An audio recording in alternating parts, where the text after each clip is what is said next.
Hey, I'm Jacob Cooperman, and you were watching the MMA Conspiracy Hour with Todd Atkins and Miguel Iturrate. Todd has been involved in covering combat sports since the 1990s, and Miguel has match-made over 200 different events amongst various promotions worldwide. Please subscribe and be on the lookout for future episodes. As for me, you can check me out at Gloves Up on YouTube and Coop TV with 3 O's on Instagram. Thank you guys, and enjoy the episode.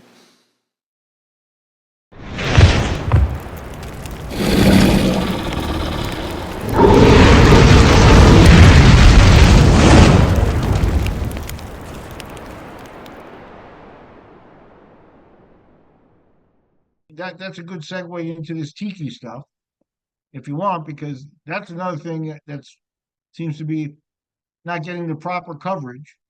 And Strickland, there are a few things. First, let me say this: I'm not a huge Strickland fan. I think he's an excellent fighter. Obviously, now he's a former champion, so he made it to the championship level. He wants to go back. He seems to check off all the boxes as a fighter in that he's motivated, wants his title shot, wants to get back there, still has, feels he may have won the Duplessis match, et cetera, et cetera. So as a fighter, he checks off a lot of boxes. On social media, he does what social media does is he gets attention. But, some of the things he talks about, he talks about anything and everything that comes out of his mind. I think he's, in general, an honest guy in that he's not spewing anything that's completely contrived. It's what's on his mind, and he takes the consequences. Sometimes he pisses people off, but he gets good attention. And all of a sudden he makes an accusation that's pretty serious, and he gets no attention. And that's where the fact is the UFC and Dana, and then have some type of magic over the media and stuff like that. To me, what I notice about this is that Strickland has made this statement. Dana hasn't said anything about it. Obviously, there was the idea that there were some positive comments and things out there about Tiki that came out afterwards, maybe some damage control. But now it's starting to get a little more serious because Sean has sort of doubled down on the situation. So let me recap here. The idea, Tiki Ghosn is a old school MMA fighter. And there's some circumstantial evidence of,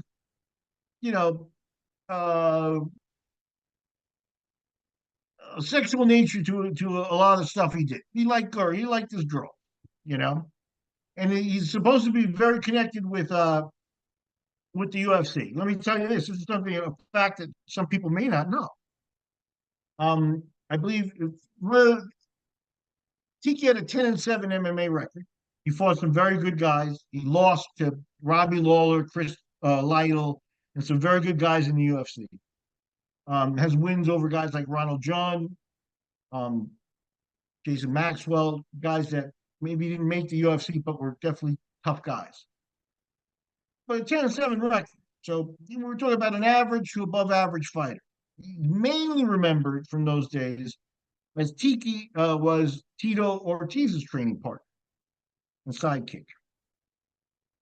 And the item that people may not remember is that when before the UFC was bought by the Fertittas and Dana, Bob Meyerowitz was in charge. And Bob Meyerowitz was about to pull off, I believe it was the third of the events that he did in Japan.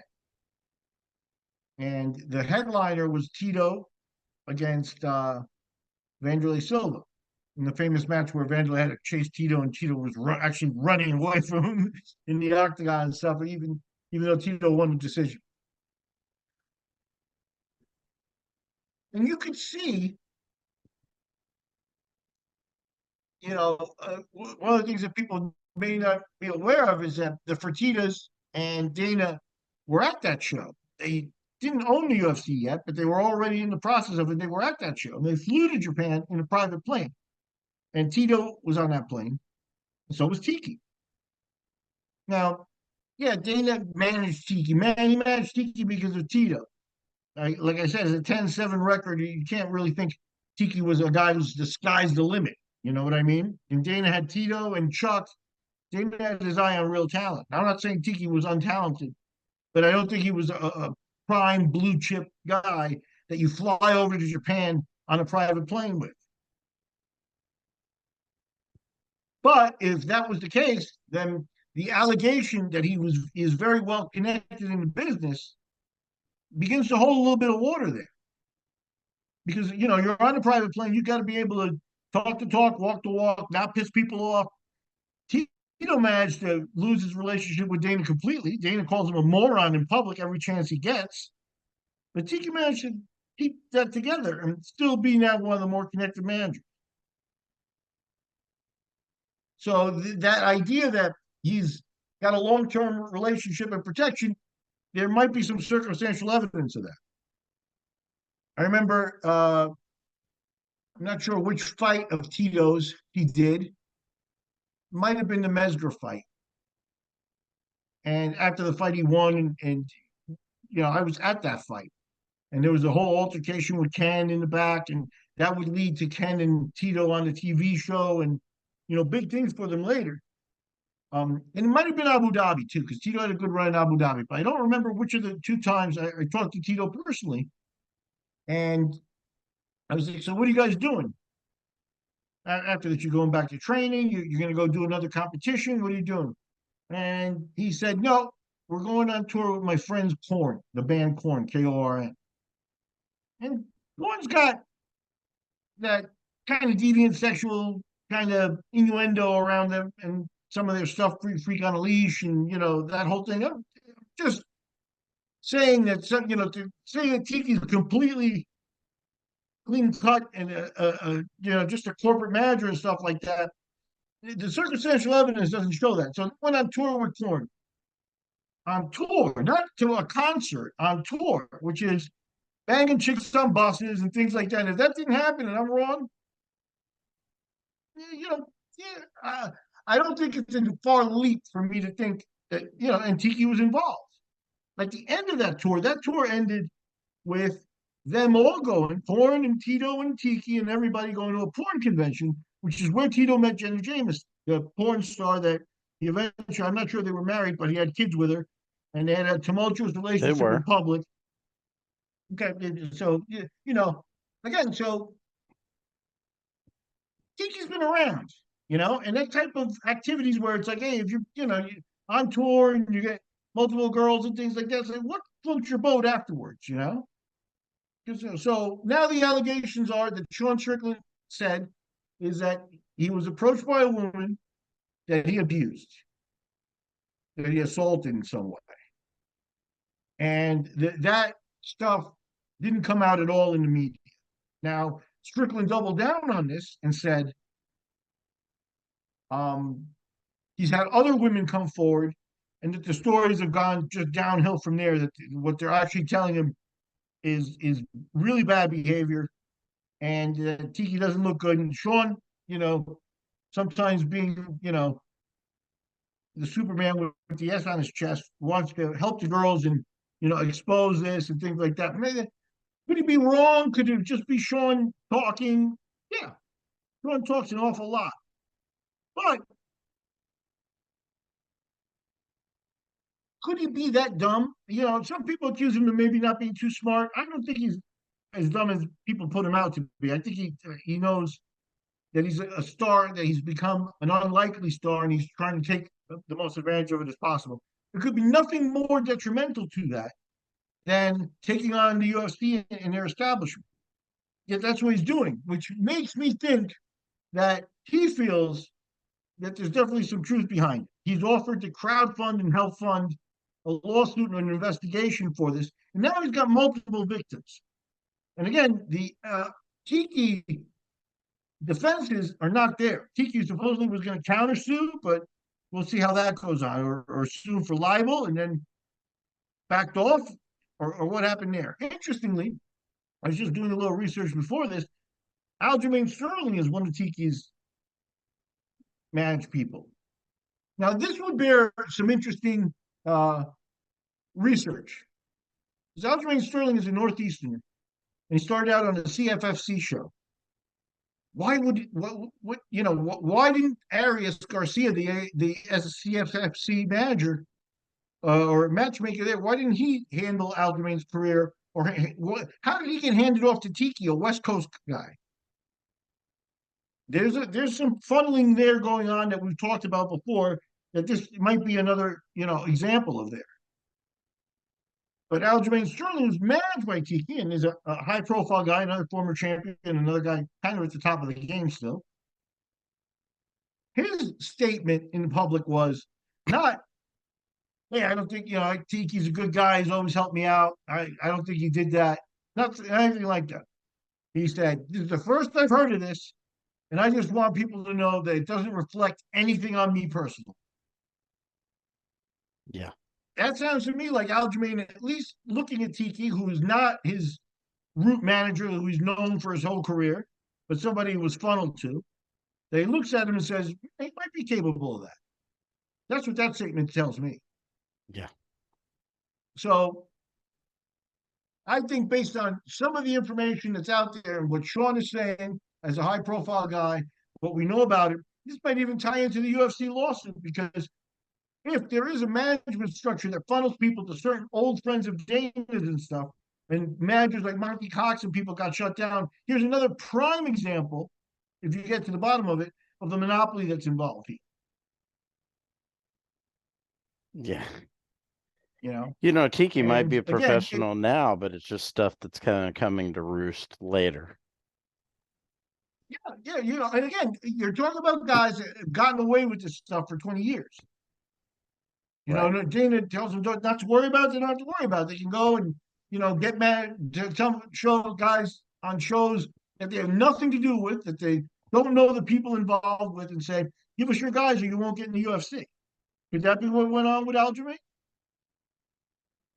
Again, if you had a manager that had nurtured your career the whole time, and wasn't it Aljamain too who said he got the Sean Strickland fight, but the money there wasn't, exactly what he was promised, or it wasn't as big as him. Did Tiki not be negotiating in full faith for his guy?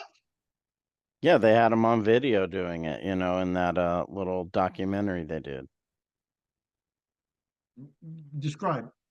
When they put a documentary out on Netflix. I think it was called The Fight, or I forgot Behind the Fight, but it had Tiki meeting with Tiki and Aljamain meeting with Hunter Campbell.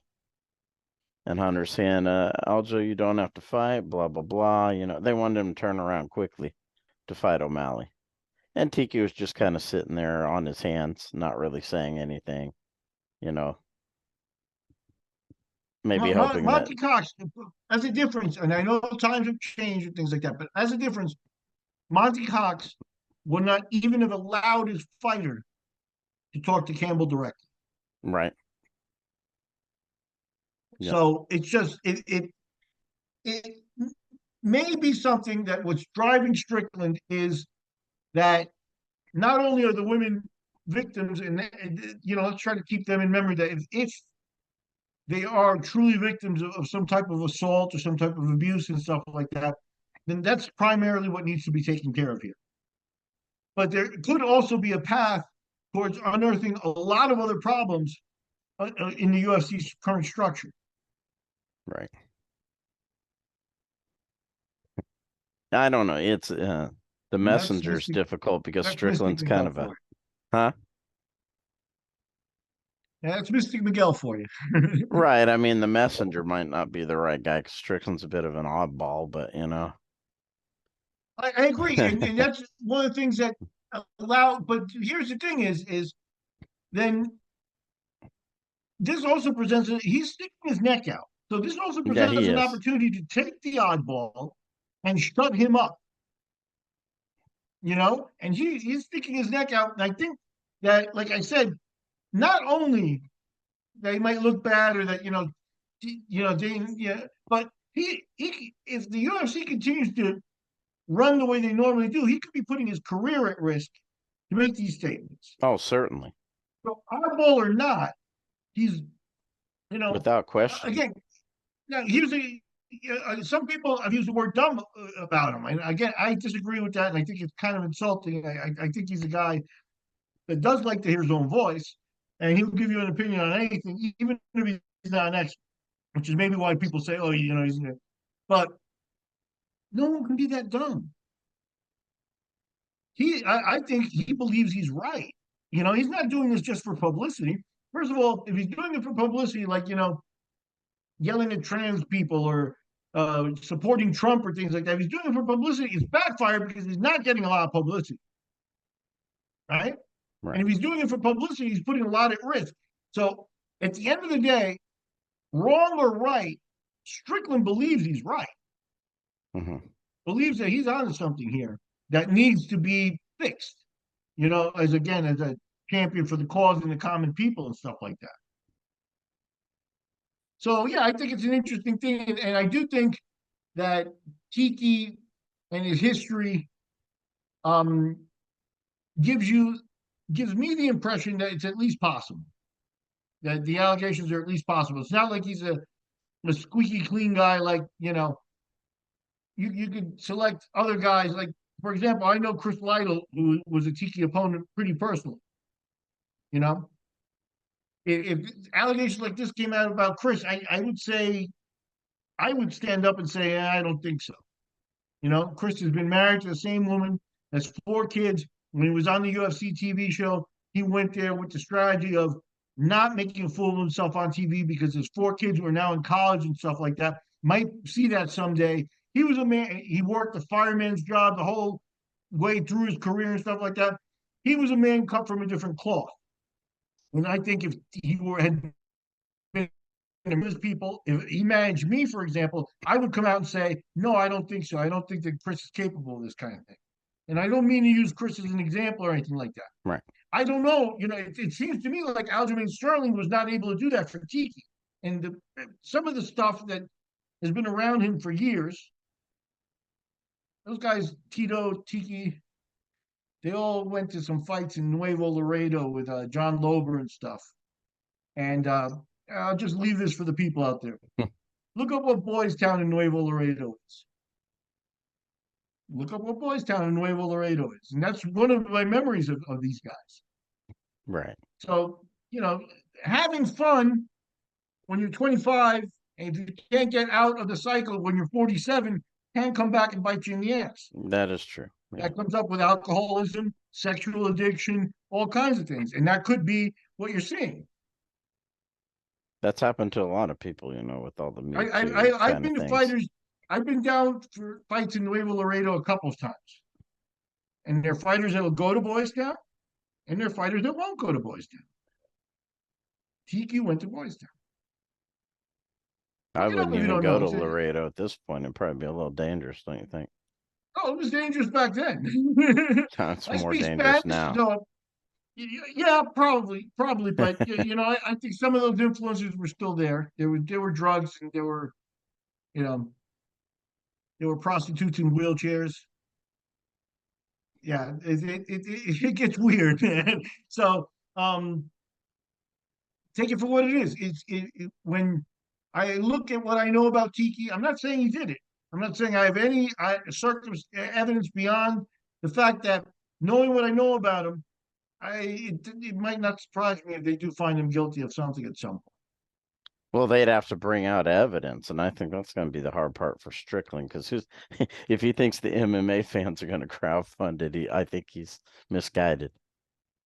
Yeah, no, but you can find a lawyer with enough evidence. Let's see what the women have. If they're just telling stories, or if one of them has a dress with DNA on it. I don't That's think enough to he's take down the produced president. anything so far, has he? Yeah, hey, that dress with DNA didn't come out in the Clinton case for a long time. Right. There's a lot of talk. The guy even went on TV and said he didn't do anything, and then she busted out a dress with sperm on it. Let's see what the girls are doing the talking, and the girls are driving Strickland. Maybe Strickland jumped the gun and started to talk a little bit more. Like I said, you're going to have to prove it. You are going to have to prove it. What I've said, none of that is proof. But it is,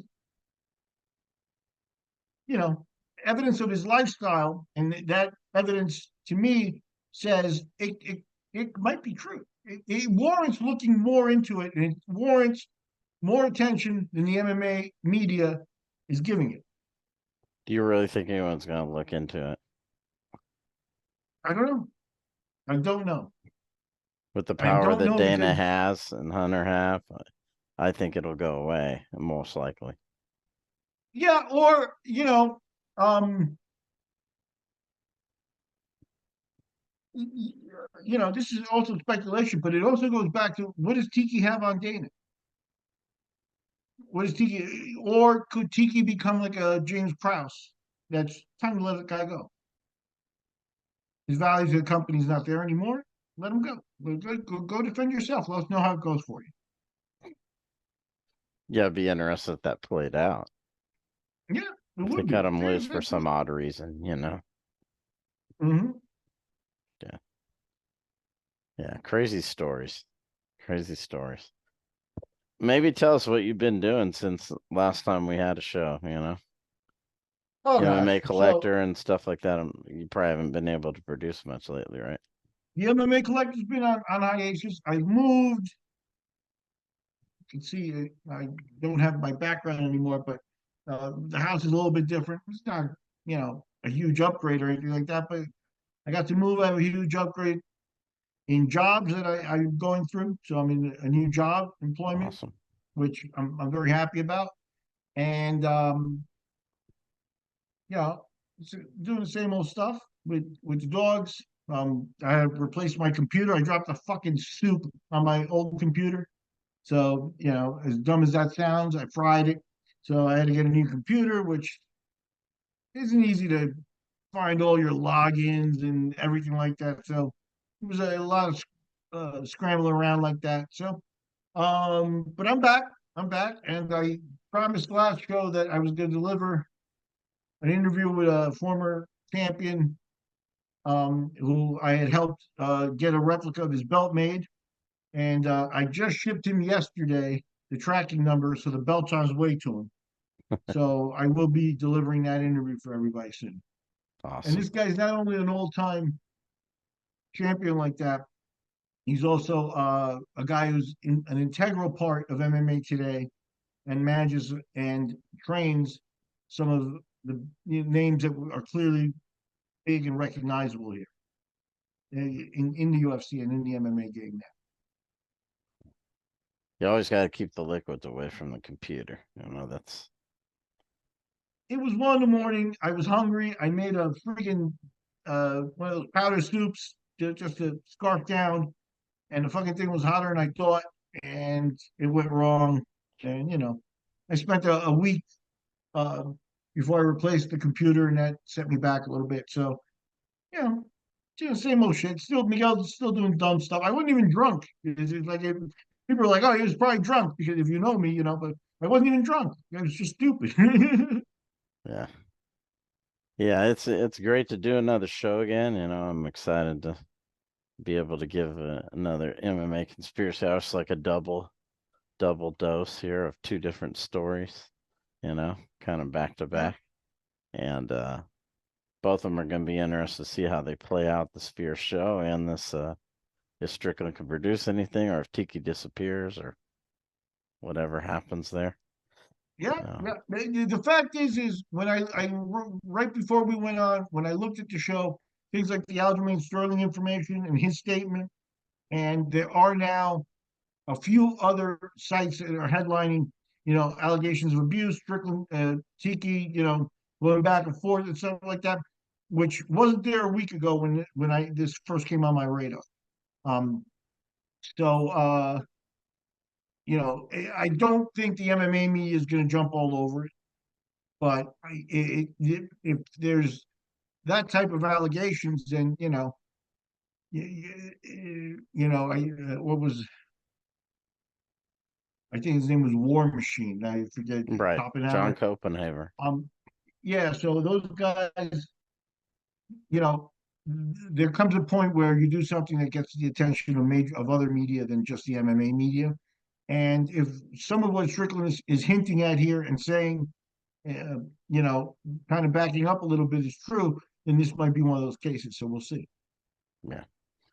It's great stuff as always. And everybody that checking out our episodes, like I said, I encourage if you want to support the channel, we got the 99-cent memberships, make it cheap for you guys.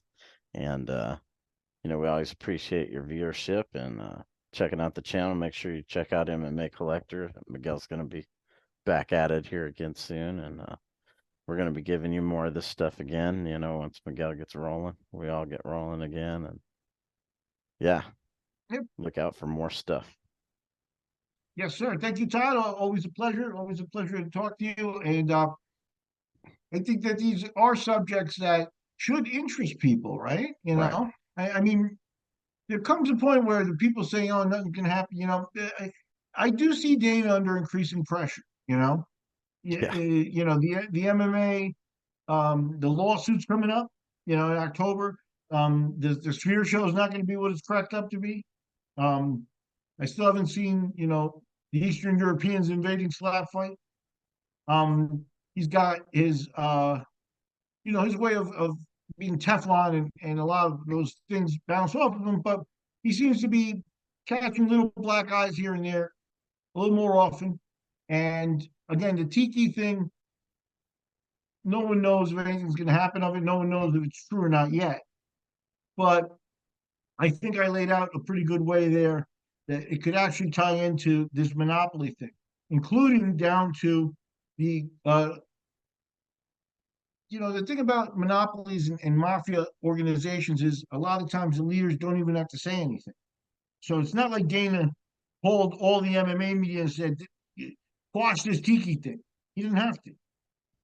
When people want to operate on the same, towards the same goals, which is I want to keep my job in the media of UFC. I know what I can cover and not cover. So as a hint of a monopoly with the lawsuit coming up, this touches on their control of the media and their control of the management as well. So I do think it's an interesting subject if somebody were able to put the puzzle pieces together. Yeah. Yeah, great stuff as always, Miguel, and great to do episodes again. Everyone that's checking out the episode. Till next time, be on the lookout. Take care. Okay.